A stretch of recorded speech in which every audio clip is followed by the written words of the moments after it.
ومن أحسن قولا ممن دعا إلى الله وعمل صالحا وقال إنني من المسلمين. Yang pertama, menjauh dari dosa dan maksiat. Pak, ikhwan, dosa itu gelap. Dosa itu membuat kita itu futur, dosa itu membuat kita lemah, bahkan lemah jasmani, lemah rohani. Lihat aja mukanya pendosa, terus tampilannya pendosa, dan potret yang paling nyata adalah dukun yang dikatakan oleh Allah apa? Affakin azim. Ya, yang syaitan itu turun kepada siapa? Tanazzalu ala kulli affak, yaitu pendusta, azim, banyak berbuat dosa, pendosa. Mukanya gelap, nafsunya menggelora, kejahatannya sampai ubun-ubun, tidak ada kasihan kepada, tidak ada sifat manusianya, nyantet, membunuh orang biasa, dan jajanan utamanya adalah STMJ, santet, tenung, magic, cengges. Nah itu STMJ, dukun. Nomor 2, al-muwadhabah ala amalil yaumi wal laylah. Biasakan untuk melanggengkan amal harian. Sekecil apapun antum harus punya amalan harian yang antum andalkan. Meski cuma zikir pagi sore, tapi rutin antum jaga. Itu menjaga supaya kita nggak futur. Meskipun hanya sholat duha 2 rakaat, coba amalan harian rutinnya Abu Hurairah berapa? Nggak banyak. Ausani khalili bi 3. Rasulullah perintahkan aku witir sebelum tidur, puasa 3 hari setiap bulan, dan apa? 2 rakaat duha. Gak banyak, tapi ini yang menjaga. Pak, apa yang dikatakan ini Ibnu Taimiyah ketika ditanya oleh muridnya, selalu duduk setelah subuh sampai matahari terbit, zikir, kemudian sholat 2 rakaat, yang dikatakan oleh Rasulullah seperti pahala umroh. Apa jawaban? Simple, padat. Ini bahan bakar hidup saya. Kenapa? Syekh, engkau selalu duduk setelah subuh sampai matahari terbit sepenggala kemudian sholat. Ini bahan bakar hidup saya. Itu yang membuat Imam Ibnu Taimiyah kuat, sehingga ujian hidup seberat apapun itu bagi Ibnu Taimiyah enteng. Coba bayangkan pernyataan yang jarang dimiliki orang sekarang. Saat paling berbahagia dalam hidup saya adalah ketika dikabarkan akan dijebloskan ke dalam penjara. Coba antum stres. Saat paling bahagia di dalam hidup saya ketika aku dikabari akan dijebloskan ke dalam penjara. Makanya beliau mengatakan, mana hidup ini susah, surga ada di hatiku. Kenapa? Karena dibuangku adalah wisata. Jalannya ini wisata loh Pak. Di penjaraku adalah khalwah, dibunuhku adalah mati syahid. Di mana ruginya? Kenapa Syekhul Islam Ibnu Taimiyah sampai punya prinsip seperti itu?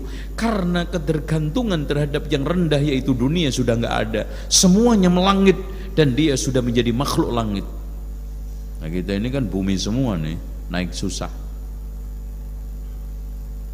Kemudian yang ke nomor 3, tarassudul awqatil fadilah wal amal ala ihya'i bitta'at. Memantu terus menerus waktu-waktu mustajab, afdal untuk meningkatkan amalia. Kenapa Pak? Waktu-waktu mustajab, tempat-tempat mustajab itu memang sengaja dibuat oleh Allah untuk mengakselerasi. Contoh Lailatul Qadar, kita deakselerasikan Allah satu malam ibadah lebih baik daripada 1000 bulan. Mana mungkin kita? Di situ kita tingkatkan, guna untuk nutupi kekurangan-kekurangan setahun. Teledor ibadah, qiyamul lail kita tutup di situ. Antum qiyamul lail sepanjang tahun udah males, Lailatul Qadar nggak dapat. Makanya kata Rasulullah, betul, siapa yang terhalangi ini layak untuk kehalangan kebaikan yang lain. Coba sepanjang tahun udah males qiyamul lail, giliran Lailatul Qadar antum tinggal mudik juga. Mana mungkin malaikat turun di jalan raya tol. Ngapain nyari lu macet? Ya, tanazzalul malaikatu war, itu qiyamul lail. Makanya Rasulullah SAW dikatakan Aisyah, kana Rasulullah sallallahu alaihi wasallam idza dakhala fil ashril awakhir min Ramadan ahya lailahu wa aiqadha ahlahu wa shadda mi'zarahu. Bukan untuk mudik, untuk qiyamul lail, iktikaf, tahajud, mengejar target apa? Khatam yang antum rata-rata khatam berapa kemarin? Nah, bonus minta gede, ya, itu. Masya Allah, ya. 4, at-taharrur minat tasyaddud wal ghulu fid din.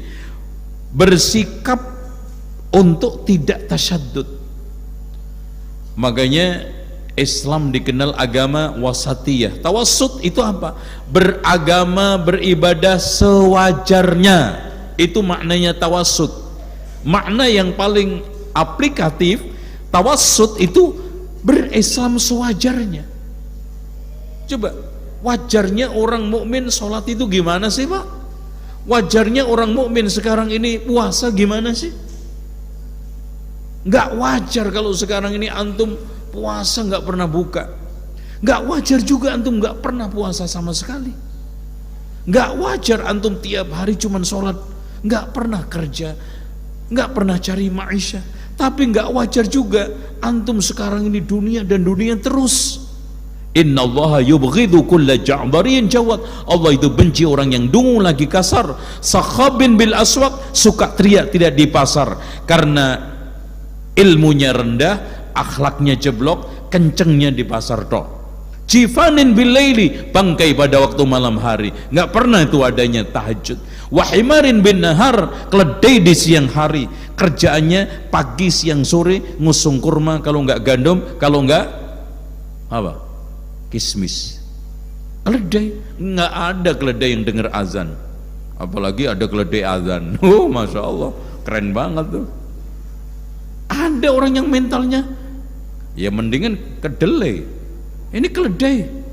Wa alimin bi amri dunya, sangat alim dalam masalah urusan dunia.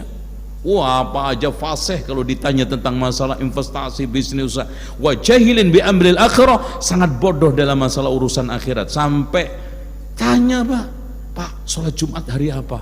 Kurang aja. Subhanallah.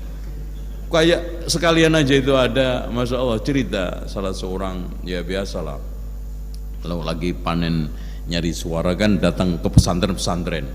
Nah, ada yang datang ke pesantren tahfidz, nanya, masya Allah, adik-adik sekalian, ya, santri-santri yang mulia, karena kalau lagi mau itu mendadak pakai kudung, mendadak pakai peci, mendadak datang ke pesantren, nanya, ini masya Allah udah hafal berapa juz ini? Alhamdulillah Bu, udah 20 juz. Yang ini? Udah 25 Bu. Yang ini berapa? Masya Allah 30 juz. Kurang berapa lagi Dek ini kira-kira Dek? Masya Allah, udah 30 juz masih nanya kurang berapa juz lagi. Nggak ngerti kalau juz itu 30, ya, dikiranya masih tambah lagi. Kalau tambah lagi itu weda, bukan Quran kan gitu. Nggak ngerti. Jangan-jangan tulisan Al-Quran dari kanan apa kiri itu nggak ngerti. Jahil bi amril akhirah. Kemudian nomor 5, dafnun nufus fi ahdhanil jamaah. Kita coba kumpul Pak bersama, ada ulama, mujalasatul ulama itu obat. Khudur di dalam majlis ini adalah obat. Idza majtama'a qaumun fi baitin min buyutillah yatluna kitaballah wa yatadarasunahu fima bainahum illa nazalat 'alaihimus sakinah, coba, wa ghasyiyatuhumur rahmah wa haffat bihimul malaika.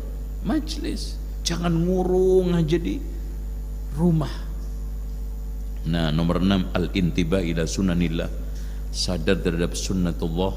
Yang ketujuh, al-wuquf mu'awwiqatit thariq. Ya, kita coba hadapin, Pak, masalah itu hadapin, kerjaan itu selesaikan. Jangan ada masalah menghindar, kerjaan nggak tuntas. Terus ad-diqqah wal manhajiyah fil amal, kita coba tuntas dan sistematik di dalam menyelesaikan masalah. 9, mencari teman yang soleh. Makanya kata Muhammad Ibnul Munkadir, ya, setelah saya renungkan, betul-betul tidak tersisa di dalam hidup ini kecuali 3 kelezatan: ketemu ikhwan fillah, sholat jamaah ke masjid, dan qiyamul lail. Tidak itu aja. I'ta'il badan haqqahu minar raha. Kita istirahat, kita rehat. Nggak ada masalah antum sekarang main bola, olahraga, jogging, ya, rehat sejenak, ya, nggak ada masalah. Rasulullah aja gurau kok, kadang-kadang guru sama istrinya, guru sama sahabat. Zahir bin Haram itu, coba bayangkan Rasulullah, guraunya itu Masya Allah, ya, Rasulullah pernah merangkul dari belakang. Siapa ini kuat sekali, nggak bisa lepas. Setelah tahu Rasulullah menyender.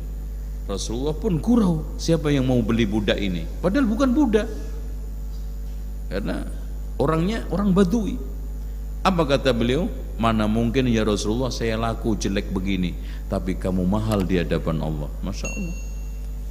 Pernah Rasulullah, Rasulullah itu tiap dia datang dari pelosok pedalaman selalu dibawain oleh-oleh, dan banyaknya itu madu. Pernah Rasulullah dikerjai, beli madu, udah diminum, ditagih uangnya. Ya Rasulullah, mana uang? Loh, bukan hadiah ini? Enggak ya Rasulullah, beda ini, beda. Rasulullah dikerjai cuma. Kalau yang hadiah kemarin, ini jualan. Anak datang jauh-jauh, jualan ya Rasulullah. Subhanallah, ya. At-tarfih anin nafsi bil mubahat, ya, kita menikmati hal-hal yang mubah, ya. Terus kemudian dawamun nadhar wa muta'ala fi kutubis sirah, kita coba renungkan kitab-kitab sirah salafus saleh. Masya Allah, Pak, coba antum kalau baca Sifatus Saffah karangan Ibnu Jauzi, bangkit semangat antum. Bagaimana sekarang ini Hilyatul Auliya, ya, menyajikan orang-orang hebat, orang-orang kokoh, ya. Terus tadakkurul maut, mengingat kematian, tadakkurul jannati wan nar, hudur ila majlisil ilmi, dan yang terakhir adalah muhasabatun nafsi. Wallahu a'lam bishawab. Demikian